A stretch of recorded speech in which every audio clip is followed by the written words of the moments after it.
NFL Total Access. My name is MJ Acosta-Ruiz. Former rushing champ Maurice Jones-Drew is here today. Super Bowl champ Cliff Averill is back with us, and they do not agree on how the Bears should handle their quarterback battle. That is a debate you need to hear. But first, this is a theory we need to consider. Oh, yeah, that Patrick Mahomes is only getting better. The former MVP, the $500 million kid, taking reps at Chiefs minicamp and delivering some terrible news to anyone who has to face KC this year. You have no idea what you're in for. We always are implementing new stuff, adding new stuff to the offense, trying out different things here and there. And then I think you said it. I mean, we have these running backs that can catch the ball so well in the backfield, so why not utilize them? And with Clyde and Jared McKinnon, Darryl, Darwin, all these guys, they're really good at running and catching the ball and running routes in space. And so using them as well as using tight ends and using the receivers, obviously, that are so special. So I think you'll see a wide variety of stuff that we come into the season with, and that's what you want to be with a great offense. Evolve or die. That's the basic premise of natural selection. A little intense, I know, but clearly the focus for this offense. Let's bring in our man in KC, Jeff Chadilla, with us. Jeff, you've been watching Chiefs practice, and you heard what Patrick Mahomes had to say right there. How important is it for this offense to get more touches and different touches to this group of running backs? Well, it's crucial, MJ, just because you saw the Super Bowl, what happened when they were trying to go to Tyreek Hill and Travis Kelce and had no other options. It was not looking good for them. So they spent this offseason trying to get wide receivers to come in like Juju Smith-Schuster and T.Y. Hilton. It didn't happen. Now they have to look at guys like Mecole Hardman, Demarcus Robinson, Byron Pringle, getting the ball more to Clyde Edwards-Helaire. Mahomes realized this is the next step in his development. Most great quarterbacks only get 1 or 2 Pro Bowl receivers. He's had 3 for the last 3 years, so this is a big step for him, and I think he's ready to take it because he has to be the kind of quarterback who makes receivers better now. Yeah, you know what? I would say this, and if we're talking about this offense and a way for them to get better, and we heard about the wrinkles getting the running backs out in space, I just say be efficient in the running game, right? On first down, get 4 more yards. On second down, get half of what you need to get a first down. On third down, convert for the first down. Then all of a sudden, your play-action pass opens up, and you can get Pringle and Mecole Hardman down the field and all these other guys going. It'll open up, but you have to have a consistent, efficient running game.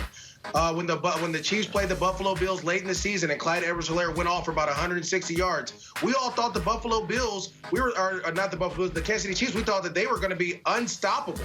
And they weren't until they couldn't run the ball in the Super Bowl. And so the key is to have an efficient running game to go with those explosive wide receivers to continue to help the development of Patrick Mahomes.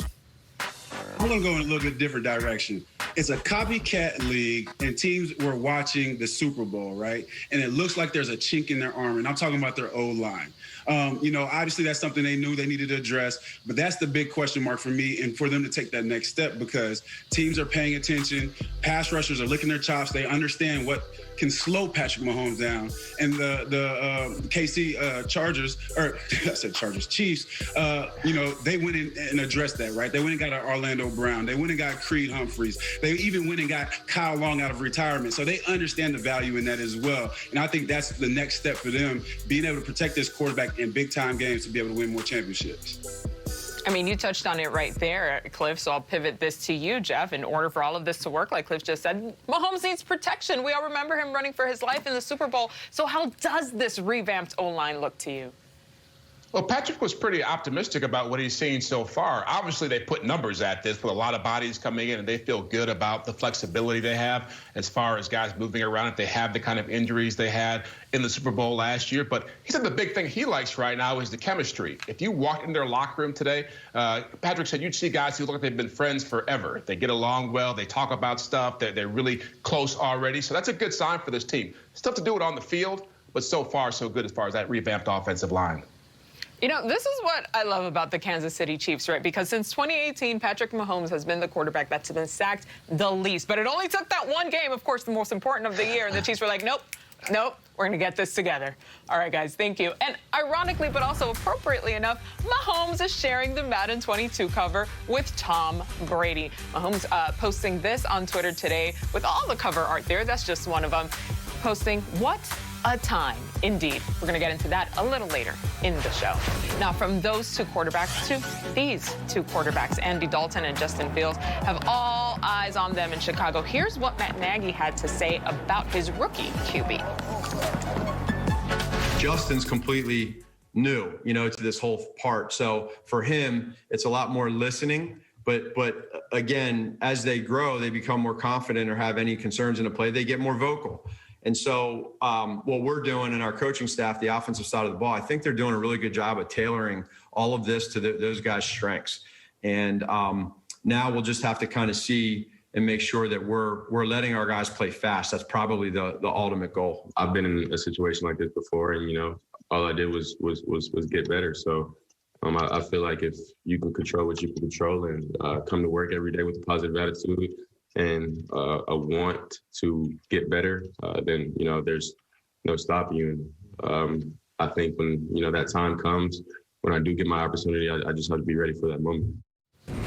We're talking Bears, which means, of course, Stacey Dales is joining us now to drop a little bit of that Chicago knowledge. Stacey, there's been lots of talk about Matt Nagy's clear message from last week, I believe. Andy is our starter. Justin is number 2.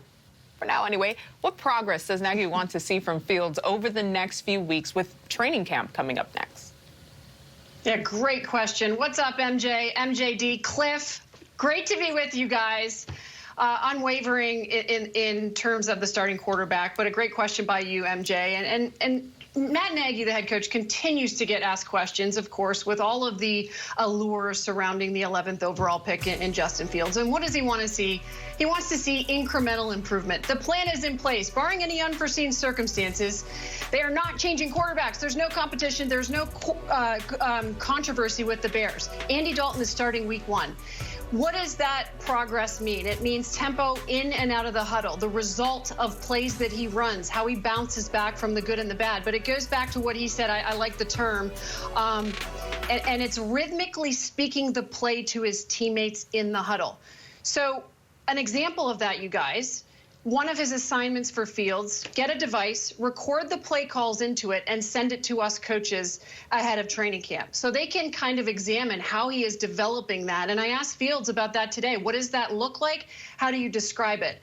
He said it is really the most important change for him. It's not necessarily the play that's being called, he said, or the reads within it, but how it's delivered. Ohio State, he reminded me, those plays, guys, came in from the sideline. They were signaled from the sideline. He's getting those plays into his earpiece now. And so that is a huge part of his development, and he is going over that script habitually to get ready for training camp. Yeah, certainly a bit of a learning curve, no doubt, Stacey. And Cliff, I mean, you heard Stacey say it right there. There's no controversy. This is what it is right now. But from your perspective, what would Justin Fields need to do in order to be that Bears starting QB?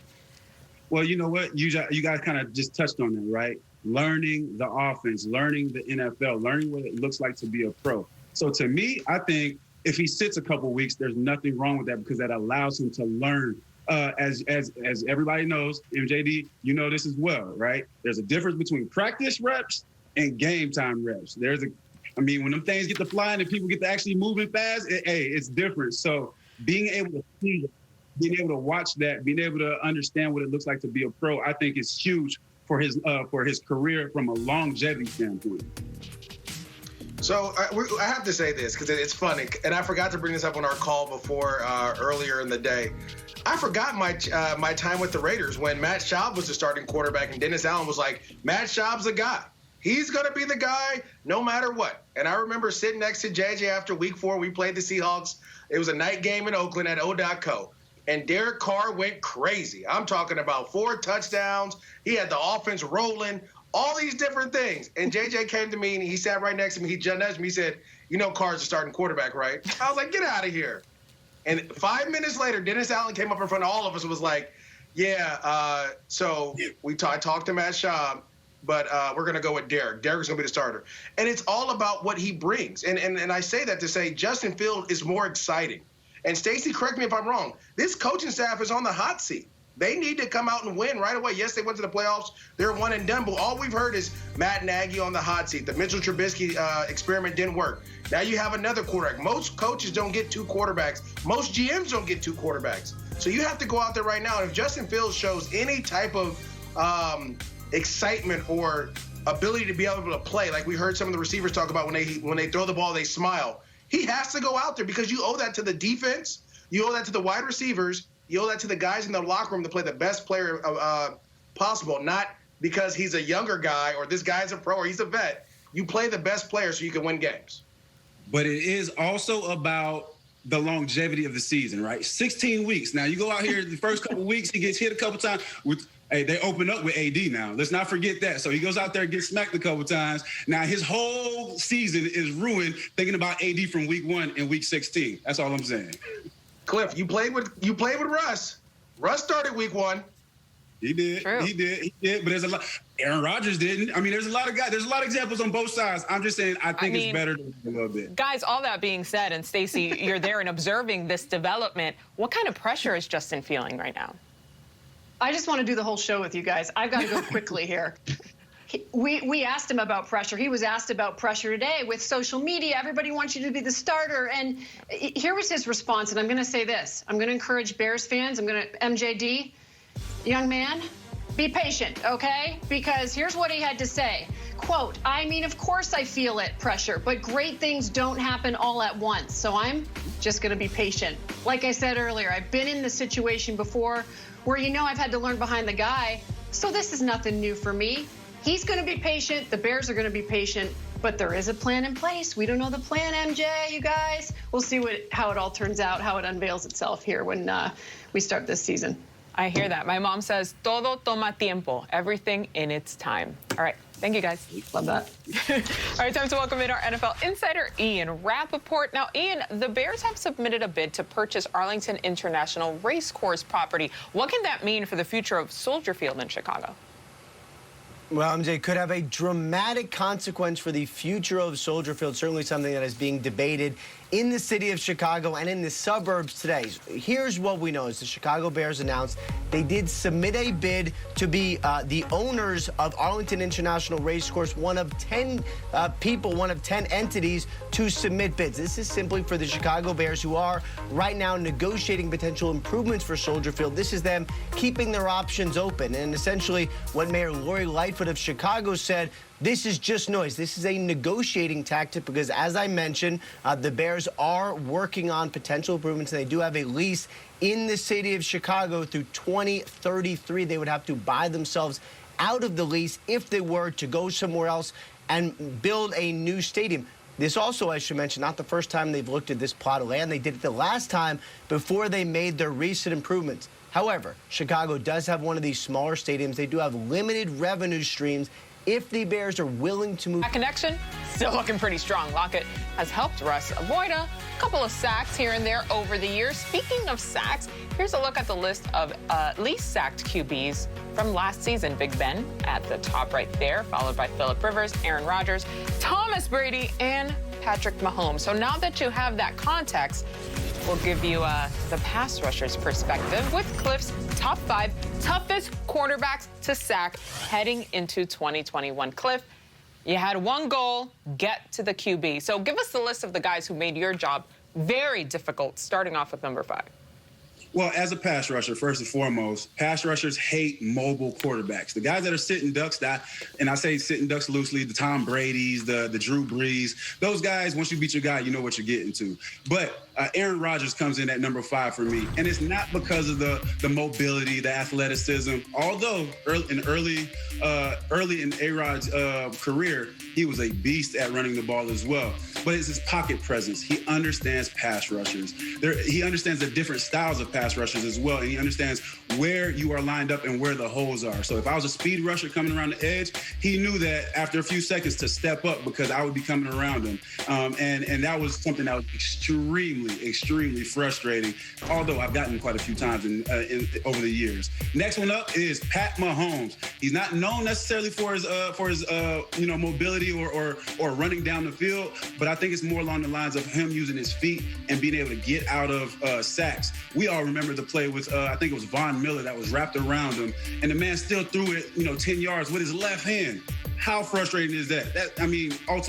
Ultimate disrespect as a pass rusher, allowing somebody to be able to do you like that. And then number 3 is my man, Russell Wilson. call him Lil Houdini because we all have seen it. You know, he spins out of stuff. It seems like he's just disappearing when pass rushers are coming in to grab him. But again, it's more his feet, being able to juke guys, getting them off the spot. As a pass rusher, that's what they tell us, to get the guy off the spot. This guy, there is no solution for him. It's just hoping that you get him if he still has that rock in his hand. Number 2, and this one is based on height. Kind of like you, MJD. He's a little short. You know what I'm saying? You can't see him. And I think that's what frustrates people getting after him is once you beat your O-lineman, you don't know if he's going to be back there. And if you do see him, he's so quick, so shifty, so fast that he might just run by you because you didn't have a vision on him. I think that's what makes him so electrifying, on top of the fact that just not being able to see him. And coming in at number 1 is Lamar Jackson. We all knew that was coming because this boy is just a beast. I mean, rushing for over 1,000 yards. He does so many great things with his feet, but it's not just the run game. It's in the passing game. You know somebody has to spy. You have to account for him in the passing game because you know he's going to go down deep. But just electrifying how he moves, his agility, just being able to get out of things. And then in the run game, as we all know, they add one more extra blocker if the quarterback's the doggone runner. So it just makes it that much harder to get after him. So Lamar Jackson, I'd hate to play against him. Mauricio, as the guy who tried to take a little pressure off his QBs, what'd you think of Cliff's list here? Well, first of all, Cliff, when you said like MJD, when you're talking about Kyler Murray, it wasn't the height that I was expecting. It was the elusiveness and the speed, right? And then the athleticism to be able to be a first-round pick in both baseball and football. I felt like I should have been that as well. But I thought your list was perfect. A lot of people don't understand this. I played against Aaron Rodgers throughout college, throughout the pros. I mean, he's athletic. He's more athletic than you give him credit for. Patrick Mahomes, we talk about just the ability to throw off on different platforms, which is hard for pass rushers. Russell Wilson, I call games twice a year with him. We talk each week. He always finds a way to make the Rams defense look silly in some form or fashion. And you know what? At the end of the day, the two at the top, man, they're the most elusive guys in the game right now. More elusive than some of the running backs I'm going to talk about here in a little bit. So this list is perfect for me. So, Cliff, who was the one who got away for you? Which quarterback was the toughest for you to pin down? This league now is a little different, but the man, even on his tail end of his career, is Mike Vick. Unreal how athletic he was. Even on the tail end of his career, back in Philly, just still hard to get to. He's one of the guys that When you first heard those rumors, keep it 100. When you first heard those rumors, big dog, what was going through your mind that possibly a guy like Aaron Rodgers could be coming into your locker room? I was like, Super Bowl, for sure Super Bowl. I knew it. For sure Super Bowl. I mean, it's Aaron Rodgers, man, Hall of Famer, man. He's, the top quarterback, to do it right now, in my eyes, arguably. So I was just like, man, everybody was looking over and peeking and checking the news, like, what's going on? It was crazy, man. And I'm from Wisconsin, so I know all about A-Rod, you know what I mean? And he's just a phenomenal player, man, and just his leadership would definitely carry a team a long way, regardless of what team it is. I think he would come in and make a difference.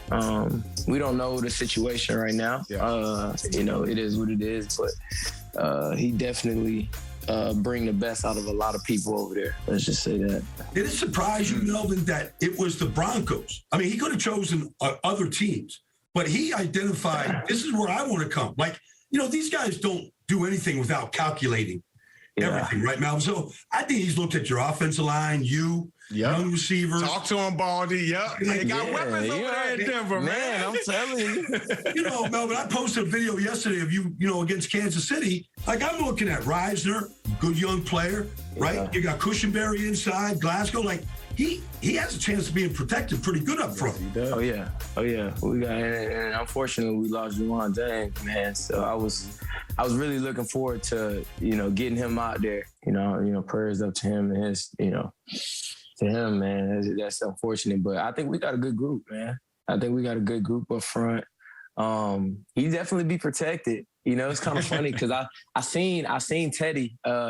We was at I want to say House of Athlete, and I went up there and I trained for a couple of days, and I seen him, I was like, hey, bro, you gonna be a Bronco watch. You told him that before the trade? Before it happened. Before it happened. No way, bro. Before it happened, I was like, bro, you gonna be a Bronco, bro. Why you? And he's like, nah, because I just was like, man, sometimes you could just see how things playing out. And then the GM was, he was from Minnesota, came from there. So I was like, it's just too many things adding up.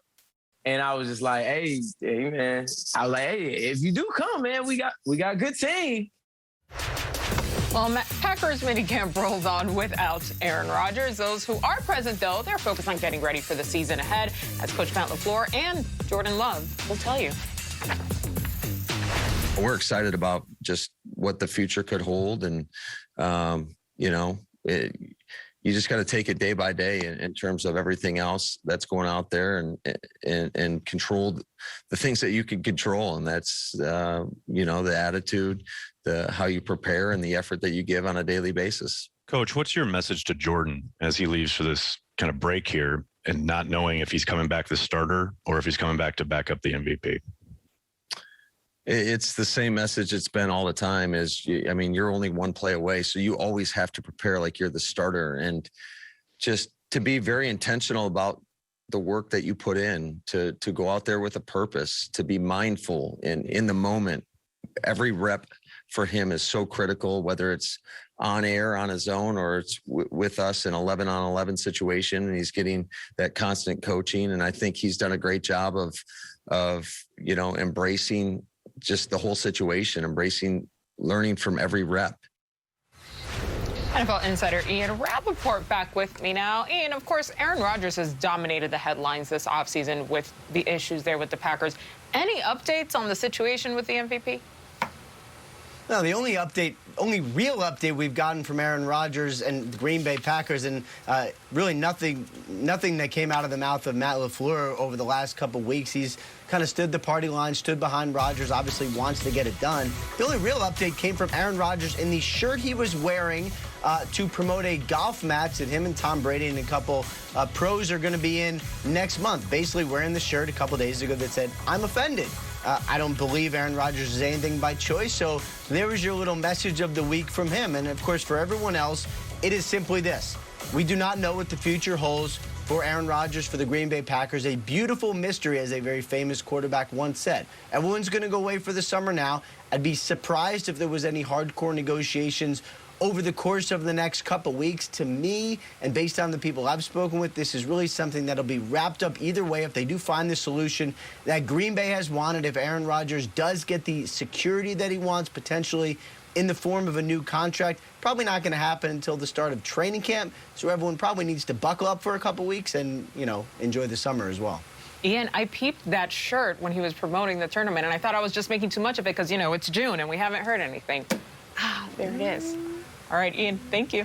By the way, of course, the three-time league MVP is very good at his job. In 2020, Aaron Rodgers ranked first in completion percentage, passing touchdown, and passer rating. He threw 48 touchdowns and only 5 interceptions. So, yeah, he was first in that metric as well. All right, MJD and Cliff, that leads us to take a little broader look at the division amidst all of this drama. If Aaron Rodgers doesn't play for the Packers this season, who will win the NFC North? Cliff, start us off. I'm going to go with the Vikings. I think the Vikings will win the NFC North based on what they've been able to do on defense this offseason. We already know what they got on offense, but the playmakers that they went and got on defense, right? Whether you're talking about Sheldon Richardson and Ty Smith, two guys that I got to play with in Seattle that are really, really good ball players.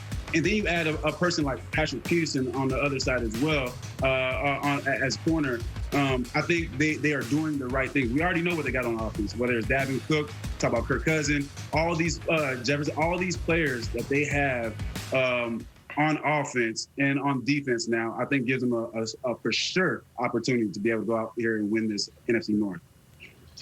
Okay, before I say this, let me just say this. There is not a person in that Packers organization, in the state of Wisconsin, in the whole world. Okay, I was in Egypt riding camels in the middle of the night, and I saw an Aaron Rodgers jersey on another guy riding a camel. No one thinks that the Packers will be better without Aaron Rodgers. So I get the coach talk like we're excited about the future. No, you're not. You want Aaron Rodgers in there. But if he doesn't show up, Cliff, you're wrong. It's the Chicago Bears. We just talked about them. They have a great defense. You have a running game. You have phenomenal wide receivers. And at the end of the day, if Justin Fields is your quarterback, you may have the best quarterback in the division.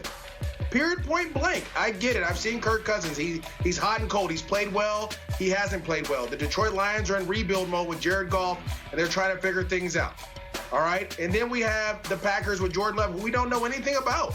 We know nothing about him, but we do know this, that the Bears went to the playoffs with Mitchell Trubisky. If you put a better quarterback in there, I think they sweep that division. They go on about it. But let's just be honest. Aaron Rodgers has to come back. If he doesn't come back, the Packers are going to start back over at ground zero and have to rebuild this thing all over again. I hear you, MJD, but to your point, you can't judge what you can't see. It's the middle of June, so hear me out for 2 seconds, I promise. What if Jordan Love goes out there and lights it up? Not saying he'll beat Aaron Rodgers. I'm also not delusional here, but maybe give Jordan Love a little love, benefit of the doubt, including Blitz, the Seahawks. So how much will Blitz have to cheer for this coming season in 2021? All right, so here's how things closed out in the NFC West. Seahawks took the division, of course, 12-4. The Rams in the second spot, 10-6. Cardinals and Niners in the bottom half of the division. The Seahawks finished 12-4, y'all. Pretty dang good despite their second half struggles there. Keep in mind, the Seahawks were taken out by the Rams in the NFC wildcard game. So, Cliff, what has to happen for your former squad to make a Super Bowl run here? They gotta be more consistent. You just talked about it, right? The first half of the season, Russell Wilson was basically the MVP of the league. You know, people were chanting, let Russ cook, all of the above, right? He balled out, and the defense definitely didn't look anything like we're used to seeing. Nothing like those 2013, 2014 years, right? And then halfway through the season, it felt like it flipped. The defense, they went and got Jamal Adams, they got Carlos Dunlap, and then the defense played probably some of the best defense they played in an 8-game span. And then the offense wasn't nowhere to be found. So consistency is the name of the game for the Seahawks right now. If they can play the entire season like the offense played in the first half and the defense played in the second half, I think the Seahawks can actually make a run and also possibly win the Super Bowl. All right, Cliff, you know this is against my contract with the Ram leader to speak positive about the Seahawks, but I am, because you know what? You're my dog. We've had a great time together. Let me say this. I think the Seahawks had the best addition in free agency, adding Gabe Jackson from the Las Vegas Raiders. You're going against Aaron Donald twice here. You have to have someone be able to match up against that animal. That's how you help your offense, right? You're able to a mauler in the running game, as we're watching here. In the passing game, he can kind of help nullify a little bit of Aaron Donald as we see him sacking Russell Wilson. That was the second time in the NFC playoff game there. But try to nullify the best player. There you do it there. Then defensively, now you have to get your safety into training. Obviously, minicamp, he's missing. He wants more money. We understand that. Get Carlos Dunlap. You have him. And then you're right. It's about consistency. Now, the one thing the Seahawks did, they stole a couple people from the Rams offensively to run that philosophy up there that I think is going to help. But they have to be able to run the ball. You have to have 50-50. You can't let Russ cook, because what happens is Russ starts cooking, and then, you know, he working overtime. And then the food didn't. I ordered, you know, shrimp and rice, and now I get something else, some chow mein or something. I can't have that, Russ, because he got too much on his plate. So I think get a running game, help him out with that play action pass. That defense will be fine. And they made some great additions in free agency as well, and the couple of draft picks that they had. To support that consistency theory, I agree with you guys. They went from 3rd in total offense from that first half of the season to 27th in the latter half and still finished 12-4. Imagine if they stick to it all the way through. They could go to the big game. All right, guys, thank you. Now, rookie running back Najee Harris, he would like to get the Steelers back to the Super Bowl. The team tweeting this intense-looking photo on the last day of minicamp. We already know he works. Perhaps Harris could provide this similar to the 2021. Yes, it's going to be Secretary at the Belmont, Aaron Jones, the touchdown maker. Chubb runs. He's still going. Chubb dive. Touchdown, Nick Chubb. It'll be a 98-yard touchdown run by Ronald Jones II. Touchdown, Tampa Bay. Touchdown, INDY. And it's Jonathan Taylor finds Pater. And he blows. Touchdown. Today for Dalvin Cook. You threw him into the suites. He's sitting with my wife right now and my kids. He is the fattest man in the NFL, and he just took her to the house. You know where this is going, right? Here's a look at the players with 1,000 or more rushing yards and more than 10 rushing touchdowns, or at least 10 last season. Derrick Henry, obviously topping the list. In good company with Dalvin Cook, Jonathan Taylor, Nick Chubb, and Josh Jacobs rounding out the list. So that gets us to MJD's top 5 running backs for 2021. Hit that countdown, MJD. Who's coming out of the backfield at number 5? Are you ready for this? I hope everyone has their notes down. This is for fantasy purposes as well. Yeah. But it'll be a little different. Anyway, neither here nor there. Number 5, we're starting off with Nick Chubb. And this is the thing. He is just a monster. I saw him stiff arm a grown man twice. And I'm talking, when I say grown man, I'm talking about a defensive end.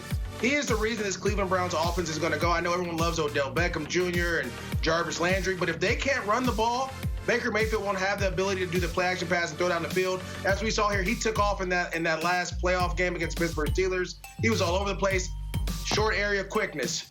Great contact balance, can break the long run. That's what you're looking for, and I love the system that he's in, the one-cut run, very similar to what he ran at Georgia. Number 4, let's get to my guy, Dalvin Cook. Now, you know what, Cliff, if the Vikings are going to win the NFC North without Aaron Rodgers, it's because of him, not because of Kirk Cousins. It's because Dalvin Cook is cooking, right? And this is the thing. Again, very similar to Nick Chubb, he has great contact balance. He attacks defenders.